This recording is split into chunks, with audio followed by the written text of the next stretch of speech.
রাত্রি বাজে 10:30। এই সময় রেডি হয়ে নিলাম কালী পূজায় যাওয়ার জন্য।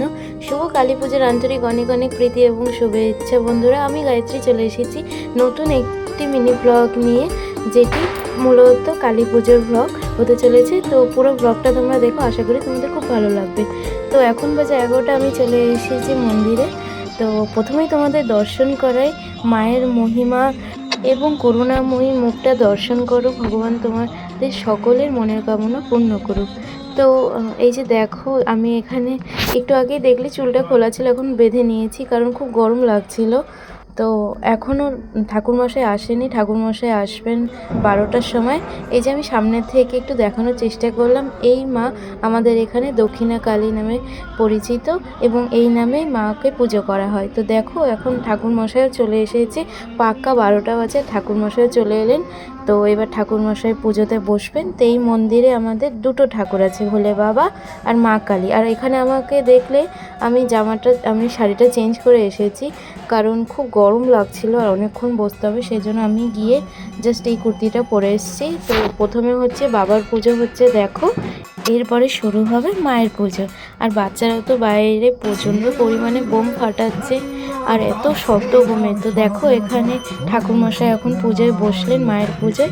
ধীরে ধীরে মায়ের চক্ষুদান হবে, তারপর মায়ের স্নানযাত্রা হবে। তো আমি এখানে বসে দেখছিলাম। তো এখন হচ্ছে প্রধানত মায়ের চক্ষুদান হচ্ছে, তাই পর্দাগুলো টেনে রাখা হয়েছে।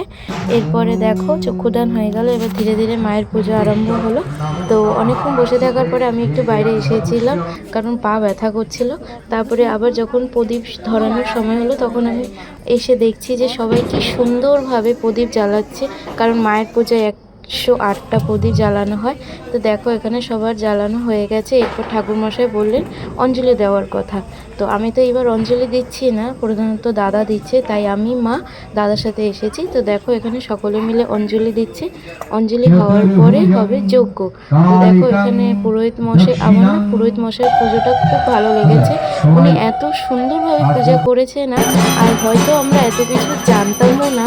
উনি যেভাবে একদম স্টেপ বাই স্টেপ বুঝিয়েছেন যে এরপরে মায়ের এই পুজোটা হবে, এইভাবে মায়ের এখন আরাধনা হবে। তো এখন চলছে অঞ্জলির পরে মায়ের আরতি। দেখো বন্ধুরা, এরপরে শুরু হলো সেই আসল সময়, যেই সময় আমাদের এখানকার পুরোহিত, যিনি 12 মাস পূজা করেন, তার ঘর উঠেছে আর ওখানে মায়ের যজ্ঞ হচ্ছে। তো পুরোহিত মশাই তাকে গঙ্গা জল ছিটিয়ে তিনাকে শান্ত করা হলো। তারপরে শেষ হলো আমাদের যজ্ঞ। কেমন লাগলো অবশ্যই তোমরা